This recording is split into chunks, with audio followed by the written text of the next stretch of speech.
رب اشرح لي صدري ويسر لي أمري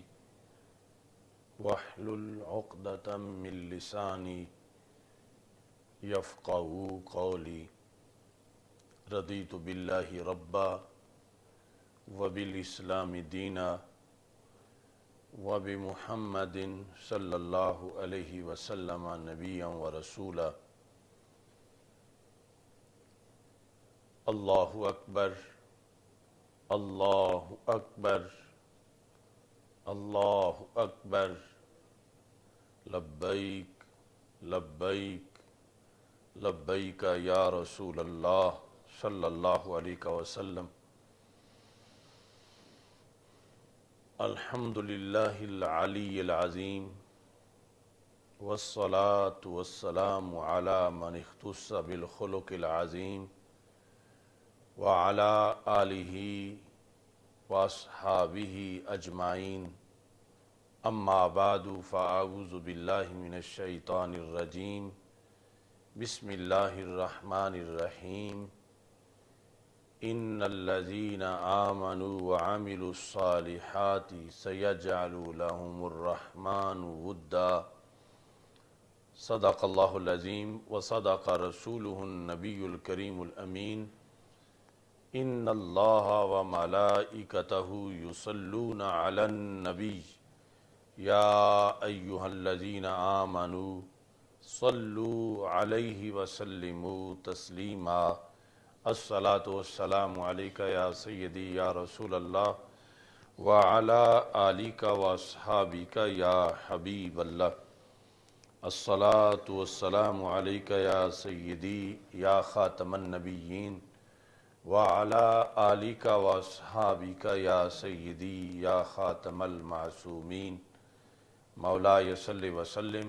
دائما أبدا على حبيبك خير الخلق كلهم منزه عن شريك في محاسنه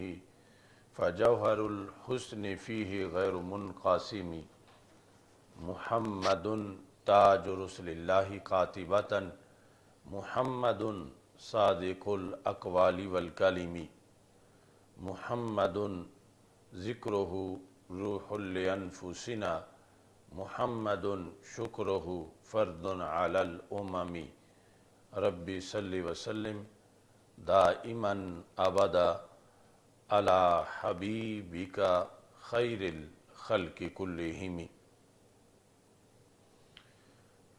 اللہ تبارک و تعالی جل جلالہ وعم نوالہ وتم برہانہ وعظم شانہ وجل ذکرہ وعز اسمہ کی حمد و ثناء اور حضور سرور کائنات مفخر موجودات زینت بزم کائنات دستگیر جہاں غم گسار زماں سید سروراں حامی بے قسام قائد المرسلین خاتم النبیین احمد مجتبی جناب محمد مصطفیٰ صلی اللہ علیہ وآلہ واصحابہ وبارک وسلم کے دربار گہربار میں ہدیہ درود و سلام عرض کرنے کے بعد السلام علیکم ورحمۃ اللہ وبرکاتہ۔ رب ذوالجلال کے فضل اور توفیق سے آج جمعۃ المبارک کے موقع پر شان مولا علی رضی اللہ تعالی عنہ کانفرنس کا انعقاد کیا جا رہا ہے۔ غزوہ بدر، شہدائے بدر اور شرکائے بدر کے لحاظ سے رات کو انشاءاللہ فہم دین کورس کا جو جہاد سے متعلق موضوع ہے اس میں بیان کیا جائے گا۔ حضرت مولا علی رضی اللہ تعالی عنہ وکرم اللہ وجہہ الکریم کی شہادت کے سلسلہ میں آج کا یہ جمعہ کا موضوع رکھا گیا ہے۔ میری دعا ہے خالق کائنات جل جلالہ حضرت مولا علی رضی اللہ تعالی عنہ کے درجات کو مزید بلند فرمائے اور رب ذوالجلال ہم سب کو آپ کے فیوض و برکات سے حصہ عطا فرمائے۔ جو آیت کریمہ میں نے خطبہ میں پڑھی ہے، حضرت عبداللہ بن عباس رضی اللہ تعالی عنہ اس آیت کے شان نزول کو بیان کرتے ہوئے کہتے ہیں کہ رب ذوالجلال نے یہ آیت حضرت علی المرتضیٰ رضی اللہ تعالی عنہ کی شان میں نازل کی، یعنی خالق کائنات جل جلالہ کا جو فرمان ہے، ان الذین آمنوا وعملوا الصالحات، بے شک وہ لوگ جو ایمان لائے اور انہوں نے نیک کام کیے،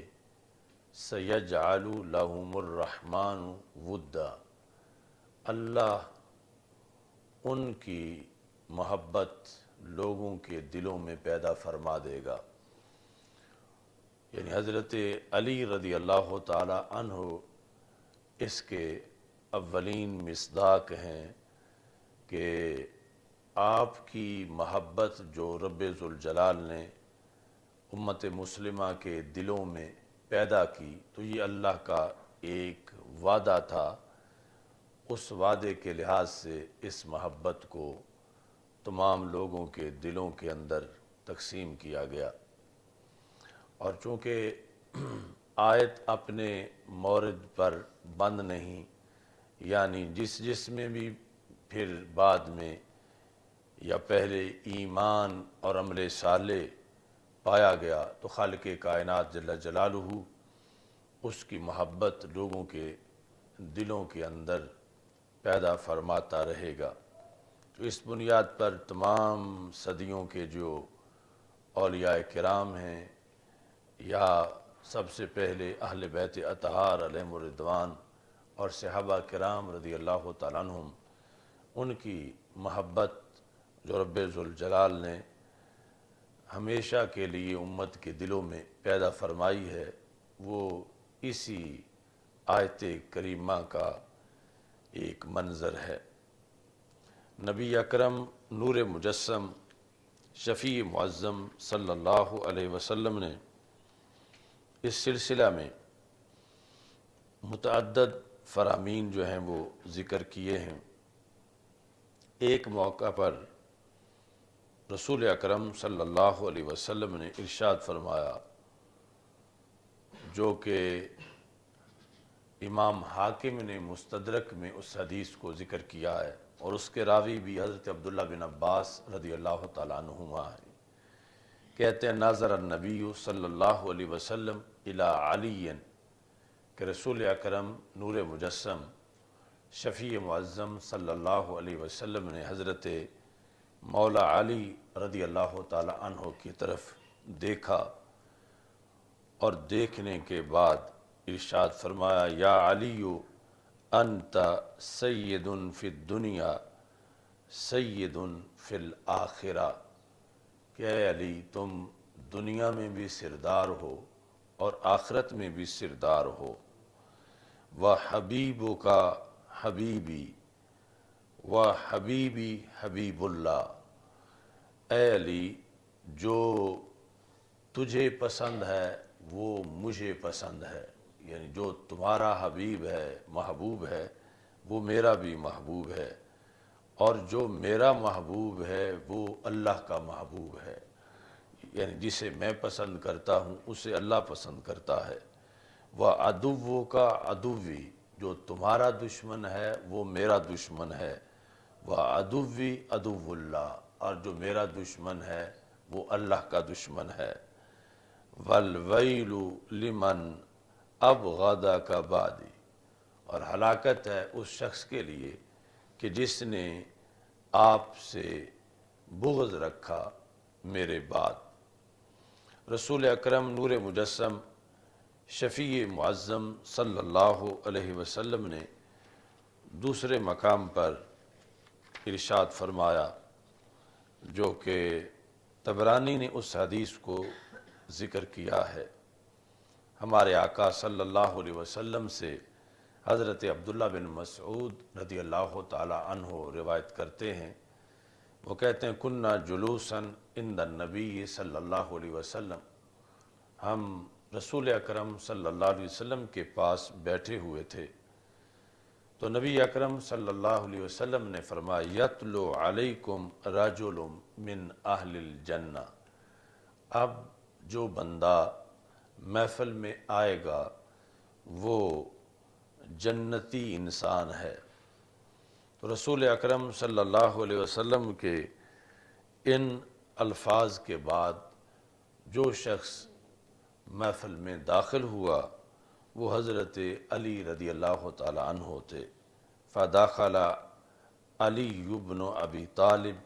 فسلم وقعد، حضرت مولا علی رضی اللہ تعالی عنہ داخل ہوئے، انہوں نے سلام کیا اور محفل میں بیٹھ گئے۔ عشرہ مبشرہ بالجنہ، یعنی رسول اکرم صلی اللہ علیہ وسلم کی طرف سے جو جنت کی خوشخبری سنائی گئی وہ صرف 10 صحابہ ہی نہیں، 10 صحابہ وہ اس لیے مشہور ہیں کہ وہ ایک ہی حدیث میں ان کا اکٹھا تذکرہ موجود ہے، ورنہ مختلف مواقع پر نبی اکرم صلی اللہ علیہ وسلم نے مختلف صحابہ علیہم رضوان کو یہ خوشخبری سنائی، اور قرآن مجید برہان رشید کی آیت کے مطابق تمام اصحاب رسول صلی اللہ علیہ وسلم جنتی ہیں، کہ جس میں نبی اکرم نور مجسم شفیع معظم صلی اللہ علیہ وسلم کے صحابہ کے لحاظ سے خالق کائنات جل جلالہ نے یہ ارشاد فرمایا کہ وہ فتح مکہ سے پہلے ایمان لائے یا فتح مکہ کے بعد ایمان لائے، وہ درجے میں تو برابر نہیں ہیں، مگر کلا وعد اللہ الحسنہ، اللہ نے حسنہ کا سب سے وعدہ کیا ہے۔ حسنہ کیا ہے؟ ان الذین سبقت لہم من الحسنہ اولئک عنہا مبعدون، اللہ تعالیٰ فرماتا ہے جن سے میں نے حسنہ کا وعدہ کیا ہے انہیں جہنم سے دور کر دیا ہے، لا یسمعون حسیسہا وہم فی ما اشتہت انفسہم خالدون، وہ جہنم سے دور جنت میں آباد رہیں گے۔ لیکن اس کے باوجود کہ سب ہی جنتی ہیں، لیکن نبی اکرم صلی اللہ علیہ وسلم کی طرف سے بعض مواقع پر پھر خصوصی طور پر بعض کو بار بار بشارت دی جاتی رہی۔ اس بنیاد پر یہاں حضرت مولا علی رضی اللہ تعالی عنہ کا یہ تذکرہ اس انداز میں حدیث میں موجود ہے۔ نبی اکرم صلی اللہ علیہ وسلم کے دیگر فرامین کے لحاظ سے ہمارے آقا صلی اللہ علیہ وسلم کا یہ فرمان بھی خصوصی طور پر صحابہ میں مشہور ہوا کہ رسول اکرم صلی اللہ علیہ وسلم نے اس وقت ارشاد فرمایا کہ جب ایک مقام پر حضرت مولا علی رضی اللہ تعالی عنہ بیمار ہو گئے تو نبی اکرم صلی اللہ علیہ وسلم نے حضرت مولا علی رضی اللہ تعالی عنہ کو اپنا لعاب دہن عطا فرمایا، اور ساتھ ہی رسول پاک صلی اللہ علیہ وسلم نے حضرت مولا علی رضی اللہ تعالی عنہ کے لیے دعا فرمائی۔ اس دعا کا یہ نتیجہ تھا کہ حضرت مولا علی رضی اللہ تعالی عنہ کے جسم کے لحاظ سے، یعنی آپ کی طبیعت عام لوگوں سے بالکل مختلف تھی، یعنی آپ کو گرمیوں میں گرمی محسوس نہیں ہوتی تھی اور سردیوں میں سردی محسوس نہیں ہوتی تھی۔ نبی اکرم صلی اللہ علیہ وسلم کے دیے ہوئے علوم کی بنیاد پر حضرت مولا علی رضی اللہ تعالی عنہ نے ایک موقع پر یہ ارشاد فرمایا۔ حضرت فضالہ روایت کرتے ہیں، ان علی ماردہ، کہ حضرت علی رضی اللہ تعالی عنہ ایک موقع پر بیمار ہوئے، وقال انی لست میتا من مرضی ھذا، اگرچہ وہ بیماری کافی سخت تھی لیکن حضرت مولا علی رضی اللہ تعالیٰ عنہ نے کہا کہ میں اس مرض کی بنیاد پر دنیا سے نہیں جاؤں گا، اس مرض کی وجہ سے میرا وصال نہیں ہوگا۔ اس کی وجہ بیان کی کہ وَإِنَّهُ عَهِدَ إِلَيَّ رسول اللہ صلی اللہ علیہ وسلم، چونکہ نبی اکرم صلی اللہ علیہ وسلم نے یہ مجھ سے عہد کیا ہے۔ کون سا عہد؟ فَإِنِّي لَا أَمُوتُ حَتَّى أُؤْمَرَ، کہ میں اس وقت تک دنیا سے نہیں جاؤں گا جب تک کہ مجھے امیر المومنین نہیں بنایا جائے گا۔ تو چونکہ آپ چوتھے نمبر پہ امیر المومنین بنے، تو اتنے سال رسول پاک صلی اللہ علیہ وسلم کے وصال کے بعد آپ کو اس بات کا یقین تھا کہ رسول پاک صلی اللہ علیہ وسلم نے جو میرے بارے میں خبر دی ہے وہ یقیناً سچی ہے، مجھے پہلے امیر بنایا جائے گا اور اس کے بعد میں دنیا سے رخصت ہوں گا۔ حضرت مولا علی رضی اللہ تعالی عنہ کی جرت، بہادری، آپ کا علم، آپ کا تقوی، آپ کا زہد، یہ ساری چیزیں بار بار صحابہ کرام رضی اللہ تعالی عنہم میں اس کا تذکرہ ہوتا رہا، اور نبی اکرم صلی اللہ علیہ وسلم کے دیے ہوئے جو ارشادات تھے بیان کیے ہوئے، اس کا ذکر صحابہ کرام رضی اللہ تعالیٰ عنہ کر کے حضرت علی رضی اللہ تعالیٰ عنہ کے فضائل کو بیان کرتے رہے۔ ہمارے آقا صلی اللہ علیہ وسلم کی زبان مبارک سے ایک مرتبہ یہ بھی اعلان ہوا کہ جب نبی اکرم صلی اللہ علیہ وسلم غزوہ تبوک میں تشریف لے جانے لگے تو حضرت علی رضی اللہ تعالی عنہ نے کہا کہ میں بھی اس جنگ میں ساتھ جاؤں گا۔ تو نبی اکرم صلی اللہ علیہ وسلم نے فرمایا کہ نہیں، آپ کو اس جنگ میں ساتھ جانے کی اجازت نہیں ہے۔ فبکا علی، تو حضرت علی رضی اللہ تعالی عنہ نے رونا شروع کر دیا۔ تو نبی اکرم صلی اللہ علیہ وسلم نے آپ کو دلاسا دیتے ہوئے فرمایا، الا ترضى ان تکون منی بمنزلۃ ہارون من موسیٰ، کیا تم خوش نہیں ہو کہ تم میرے لیے یوں ہی ہو جس طرح کہ حضرت موسیٰ علیہ السلام کے لیے حضرت ہارون علیہ السلام تھے، کہ جب حضرت موسیٰ علیہ السلام طور پہ تشریف لے گئے تو پیچھے حضرت ہارون علیہ السلام کو خلیفہ بنایا۔ تو میں تبوک پہ جا رہا ہوں تو آپ کو پیچھے خلیفہ نامزد کر رہا ہوں، چونکہ حضرت علی رضی اللہ تعالی عنہ یہ کہہ رہے تھے کہ آپ مجھے بچوں اور عورتوں میں پیچھے چھوڑ کے جا رہے ہیں، جس طرح یعنی وہ ایک کمزور طبقہ ہے تو مجھے اس طرح آپ پیچھے چھوڑ رہے ہیں۔ تو نبی اکرم صلی اللہ علیہ وسلم نے فرمایا کہ چھوڑنے کا یہ مقصد ہے کہ میں تجھے پیچھے مدینہ منورہ میں نگران بنا رہا ہوں۔ نبی اکرم صلی اللہ علیہ وسلم نے اس موقع پر یہ بھی ارشاد فرمایا، انت ولی کل مومن بعدی، کہ تم میرے بعد ہر مومن اور مومنہ کے لیے ولی ہو۔ اور یہی حدیث دوسرے الفاظ میں یوں بھی موجود ہے من کن تو مولا ہو فعلی مولا ہو، کہ جس کا میں مولا ہوں، حضرت علی المرتضیٰ رضی اللہ تعالی عنہ بھی اس کے مولا ہیں۔ اس حدیث شریف میں نبی اکرم صلی اللہ علیہ وسلم نے جو حضرت موسیٰ علیہ السلام اور حضرت ہارون علیہ السلام کا تذکرہ کر کے اپنا اور حضرت مولا علی رضی اللہ تعالی عنہ کا تعلق بیان کیا، کہ جس طرح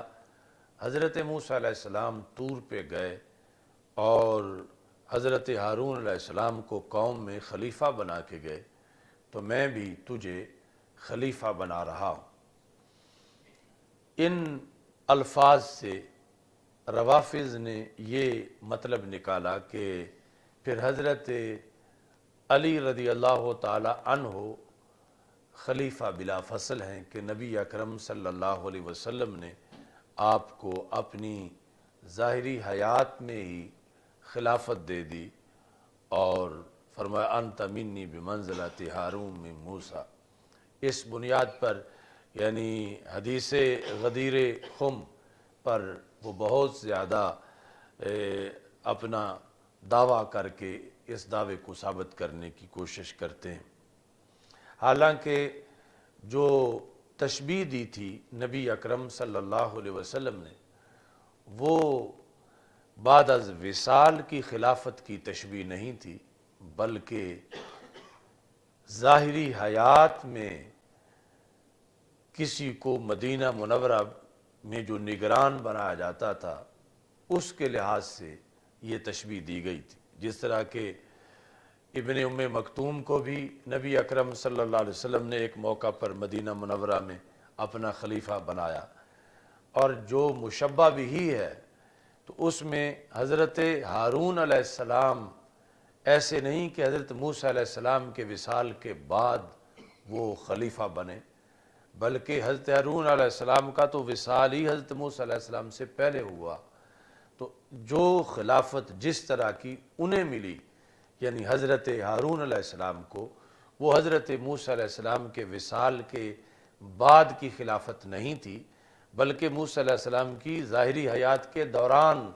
انہیں پیچھے قوم میں نگہبان اور نگران بنایا گیا تھا۔ تو ایسے ہی یعنی اس حدیث کے اندر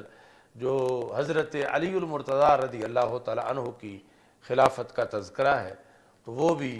خلافت اسی زمرے سے ہے کہ رسول اکرم صلی اللہ علیہ وسلم نے ظاہری حیات کے اندر جب آپ خود تبوک پر گئے تو پیچھے حضرت علی المرتضیٰ رضی اللہ تعالی عنہ کو مدینہ منورہ میں اپنا نائب قرار دیا۔ جہاں تک یعنی اس حدیث کے ان الفاظ کا تعلق ہے من کنت مولاہ فعلی مولاہ، کہ جس کا میں مولا ہوں، علی المرتضیٰ رضی اللہ تعالی عنہ بھی اس کے مولا ہیں۔ یہ حضرت مولا علی رضی اللہ تعالی عنہ کی بہت بڑی شان ہے، مگر یہاں جو لفظ مولا ہے اس کے معنی کے تعین کے لیے بھی قرآن و سنت کو سامنے رکھ کے اس معنی کو متعین کیا جا سکتا ہے۔ یعنی ایک طرف تو کچھ لوگ یعنی ہمارے موجودہ صورتحال کے اندر وہ اس پر مصر ہیں کہ مولا علی رضی اللہ تعالیٰ عنہ کو معاذ اللہ مولا نہ کہا جائے، یعنی دیوبندی وہابی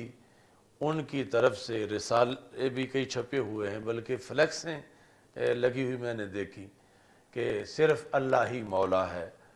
اور یعنی مولا علی رضی اللہ تعالی عنہ سے لفظ مولا کی نفی کے لیے وہ زور لگاتے ہیں، جبکہ لفظ مولا کا اطلاق اللہ تعالیٰ کے محبوب بندوں پر یہ قرآن مجید میں بھی ہے، اور پھر حضرت مولا علی رضی اللہ تعالیٰ عنہ کے لیے رسول پاک صلی اللہ علیہ وسلم کی حدیث میں واضح طور پر ان تواتر کے ساتھ موجود ہے۔ قرآن مجید برہان رشید میں فَإِنَّ اللَّهَ هُوَ مَوْلَاهُ وَجِبْرِيلُ وَصَالِحُ الْمُؤْمِنِينَ کہ اللہ بھی مولا ہے، جبریل بھی مولا ہے اور نیک مومنین بھی مولا ہیں۔ اور حدیث شریف میں سرکار دو عالم صلی اللہ علیہ وسلم نے فرمایا من کنت مولاہ فعلی مولاہ۔ اس بنیاد پر لفظ مولا کا جو اطلاق ہے اس میں کسی طرح کا کوئی شک و شبہ نہیں ہے، اور حضرت علی رضی اللہ تعالی عنہ کے لیے خصوصی طور پر، یعنی آیت میں تو اگرچہ عموم ہے لیکن حدیث میں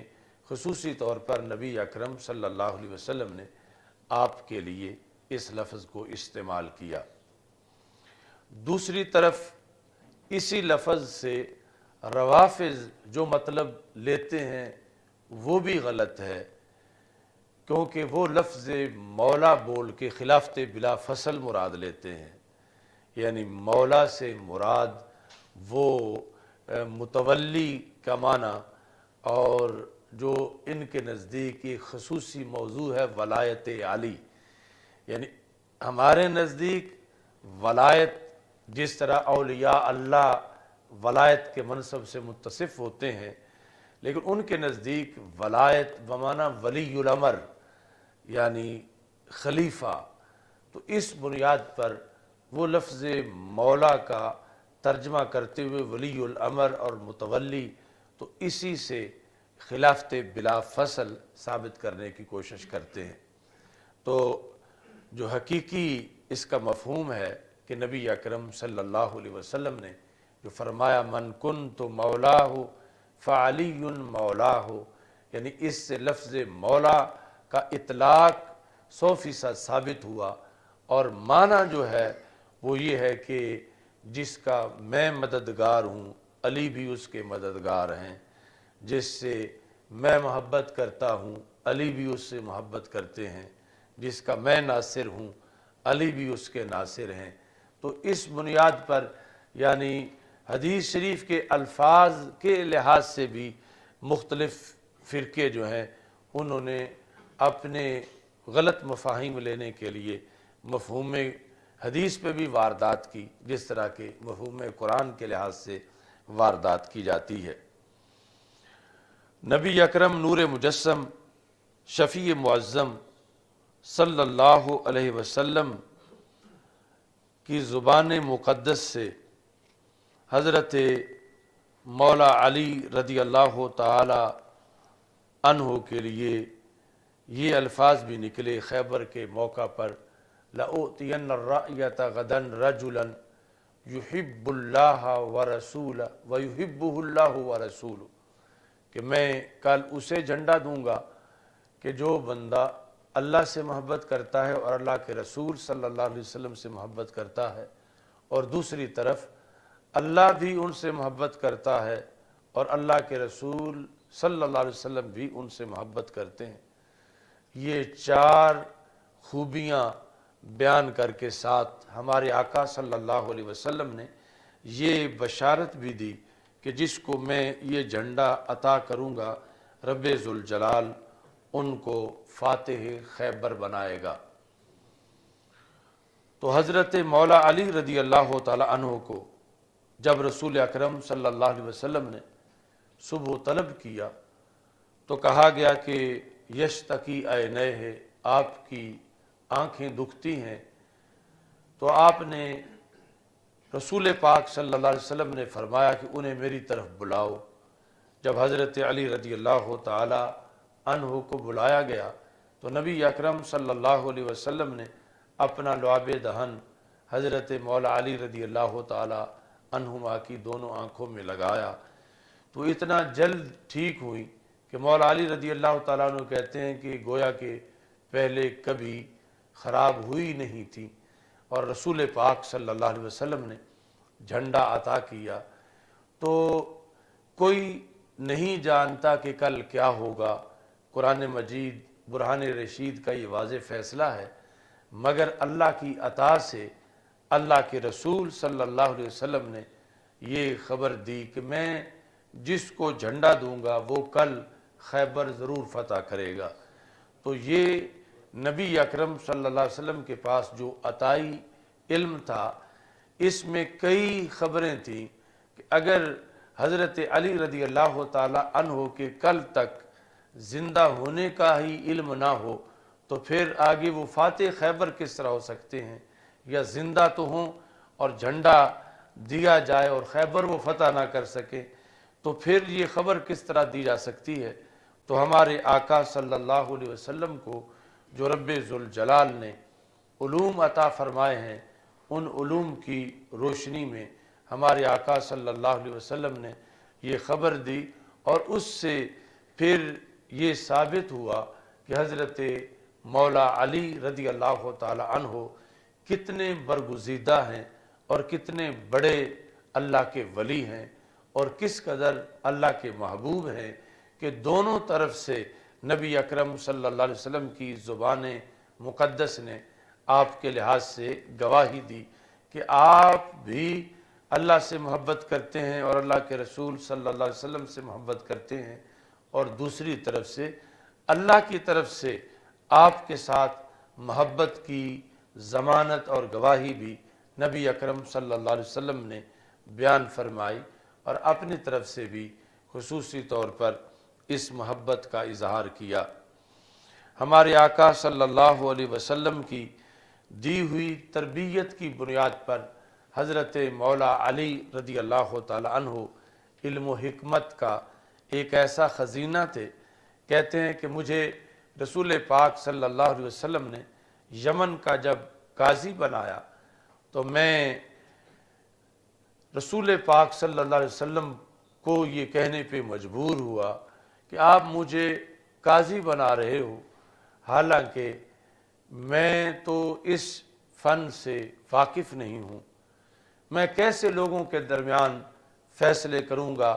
کہ میرا اس سلسلہ میں کوئی تجربہ نہیں ہے۔ تو رسول پاک صلی اللہ علیہ وسلم نے حضرت مولا علی رضی اللہ تعالی عنہ کو کس طرح یہ علوم عطا کیے، ان میں سے ایک طریقہ یہ تھا، کہتے ہیں حضرت مولا علی رضی اللہ تعالی عنہ فضارب صدری بیدہ، کہ نبی اکرم صلی اللہ علیہ وسلم نے اپنا ہاتھ مبارک میرے سینے پہ مارا اور ساتھ ہی میرے لیے دعا کی، کہتے ہیں والذی فلق الحبہ، مجھے اس اللہ کی قسم ہے جو ایک چھوٹے سے بیج سے بہت بڑا درخت بناتا ہے، ما شککت فی قضائن بین اثنین، اس وقت سے لے کر آج تک مجھے کبھی بڑے سے بڑے کیس میں بھی کوئی شک نہیں گزرا، مجھے اللہ نے یوں فیصلوں کی توفیق دی اور یوں مجھے فیصلے کرنے کا علم عطا فرمایا۔ مولا علی رضی اللہ تعالی عنہ ان علوم کی بنیاد پر آپ نے پھر آگے فیوز و برکات امت کے اندر تقسیم کیے، اور صحابہ کرام رضی اللہ تعالی عنہم اس علم کے معترف تھے۔ حضرت علی رضی اللہ تعالی عنہ کے علوم کا تذکرہ کرتے ہوئے حضرت عمر رضی اللہ تعالی عنہ نے بار بار یہ کہا لولا علی لہلک عمر، اگر علی نہ ہوتے تو عمر ہلاک ہو جاتے، یعنی حضرت علی رضی اللہ تعالی عنہ کے فیصلے پھر اس قدر مشہور ہوئے کہ نبی اکرم صلی اللہ علیہ وسلم نے بھی فرمایا تھا اقضاکم علی، تم میں سب سے جو بڑے فیصلہ کرنے والے ہیں، سب سے بڑے قاضی ہیں، وہ حضرت علی رضی اللہ تعالیٰ عنہ ہے۔ اور حضرت عمر رضی اللہ تعالیٰ عنہ نے بھی اس سلسلہ میں یہی جب جابیہ مقام شام کا جو ہے وہاں اپنے خطبہ دیا اور صحابہ کرام رضی اللہ تعالیٰ عنہ کی جو سپیشلائزیشن تھی مختلف صحابہ کی اس کو بیان کیا، تو وہاں حضرت عمر رضی اللہ تعالیٰ عنہ نے بھی آپ کے اس منصب کا ذکر کیا۔ جا رجل الی معاویہ رضی اللہ تعالیٰ عنہ، ایک شخص حضرت امیر معاویہ رضی اللہ تعالیٰ عنہ کے پاس آیا، فسألہ ام مسئلہ، اس نے حضرت امیر معاویہ رضی اللہ تعالیٰ عنہ سے ایک مسئلہ پوچھا۔ وہ مسئلہ آپ سے پہلے وہ شخص حضرت مولا علی رضی اللہ تعالی عنہ سے بھی پوچھ چکا تھا۔ جب حضرت امیر معاویہ رضی اللہ تعالی عنہ نے جواب دیا تو اس شخص نے حضرت امیر معاویہ رضی اللہ تعالیٰ عنہ سے یہ کہا، جوابک فیہا احب الی من جواب علی رضی اللہ تعالیٰ عنہ، کہ آپ نے جو اس مسئلے کا جواب دیا ہے یہ میرے نزدیک حضرت مولا علی رضی اللہ تعالیٰ عنہ کے جواب سے زیادہ پسندیدہ ہے۔ یعنی اسی مسئلے کا جو انہوں نے جواب دیا تھا اس کے مقابلے میں آپ کا جواب میں زیادہ اچھا سمجھتا ہوں۔ جب اس شخص نے یہ کہا تو حضرت امیر معاویہ رضی اللہ تعالی عنہ نے کہا، بئس ما قلت، کہ آپ نے اچھا نہیں کہا، آپ نے یہ بات غلط کی کہ جو حضرت علی رضی اللہ تعالی عنہ کے جواب پر تم میرے جواب کو ترجیح دے رہے ہو۔ کہنے لگے، لقد کرہت رجلا کان رسول اللہ صلی اللہ علیہ وسلم یحبہ، کہ تم ایسے شخص کے جواب کے بارے میں یہ لفظ بول رہے ہو کہ جن کو نبی اکرم صلی اللہ علیہ وسلم نے علوم عطا فرمائے اور مدینہ العلم کا ان کو دروازہ قرار دیا، اور تم نے اس شخص کے لحاظ سے یہ لفظ بول دیے جنہیں نبی اکرم صلی اللہ علیہ وسلم نے فرمایا، انت منی بمنزلۃ ہارون من موسیٰ، تو اس بنیاد پر تم اپنے یہ لفظ واپس لو۔ یعنی جواب میں نے جو دیا وہ دیا، لیکن حضرت مولا علی رضی اللہ تعالی عنہ کے جواب کو تم میرے جواب کے سامنے اس کو ڈیگریڈ نہ کرو اور اس کو ناپسند نہ کرو، چونکہ حضرت مولا علی رضی اللہ تعالی عنہ کو خصوصی علوم نبی اکرم صلی اللہ علیہ وسلم کی طرف سے عطا کیے گئے تھے۔ ایسے ہی حضرت عائشہ صدیقہ رضی اللہ تعالی عنہا نے بھی حضرت مولا علی رضی اللہ تعالی عنہ کے علوم کو بار بار خراج تحسین پیش کیا، اور ایسے یعنی بہت سے فتاویٰ جو خلفائے راشدین کے فتاویٰ میں کثرت سے جن کا تذکرہ ہے وہ حضرت مولا علی رضی اللہ تعالی عنہ کے فتاویٰ ہیں، جو آپ نے مختلف مسائل کے لحاظ سے امت مسلمہ کو عطا کیے۔ حضرت عبداللہ بن عمر رضی اللہ تعالیٰ عنہ کہتے ہیں، لقد اوتی علی بن ابی طالب ثلاث خصال لأن تکون لی واحدہ منہا احب الی من حمر النعم، کہ حضرت علی رضی اللہ تعالیٰ عنہ کو 3 ایسی خوبیاں دی گئیں کہ اگر ان 3 میں سے مجھے ایک بھی مل جاتی تو میں سمجھتا کہ یہ میرے لیے سرخ اونٹوں سے افضل تھے۔ سرخ اونٹ جو ہے یہ کنایہ ہے دنیا و ما فیہا سے، یعنی میں سمجھتا کہ مجھے دنیا و ما فیہا کے خزانے دے دیے گئے اگر ان 3 میں سے مجھے ایک بھی خوبی عطا کر دی جاتی۔ کہتے ہیں، زوجہ رسول اللہ صلی اللہ علیہ وسلم ابنتہ، کہ نبی اکرم نور مجسم شفیع معظم صلی اللہ علیہ وسلم نے اپنی صاحبزادی حضرت فاطمہ الزہرا رضی اللہ تعالی عنہا کا نکاح حضرت مولا علی رضی اللہ تعالی عنہ سے کیا، وولدت لہو، اور اس طرح پھر رسول پاک صلی اللہ علیہ وسلم کی نسل پاک سیدہ فاطمہ رضی اللہ تعالی عنہا سے آگے چلی۔ دوسری فضیلت یہ ہے، سد الابواب الا بابہ فی المسجد، کہ نبی اکرم صلی اللہ علیہ وسلم نے آپ کے گھر کے دروازے کے سوا باقی جن کے دروازے مسجد میں کھلتے تھے وہ بند کر دیے۔ یعنی یہ آخری فیصلے سے پہلے کا یہ معاملہ تھا، اور آخری خطاب میں نبی اکرم صلی اللہ علیہ وسلم نے پھر خلافت اور امامت کی طرف اشارہ کرتے ہوئے فرمایا کہ جس جس کا دروازہ بھی مسجد نبوی شریف کی طرف کھلتا ہے سوائے حضرت صدیق اکبر رضی اللہ تعالی عنہ کے دروازے کے سارے دروازے بند کر دیے جائیں، اور وہ خواخائے صدیق اکبر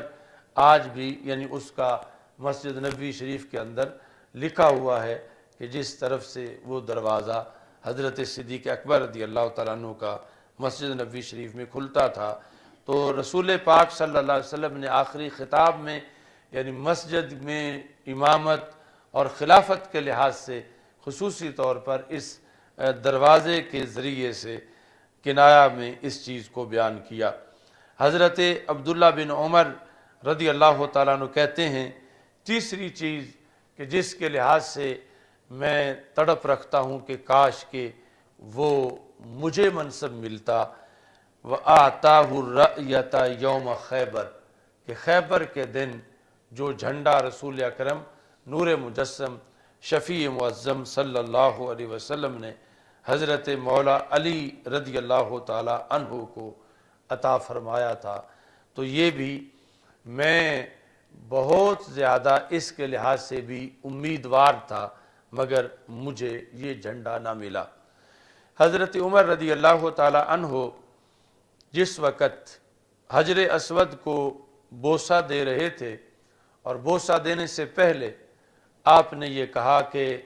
میں جانتا ہوں کہ تو ایک پتھر ہے، نہ تو نفع دیتا ہے نہ نقصان دیتا ہے،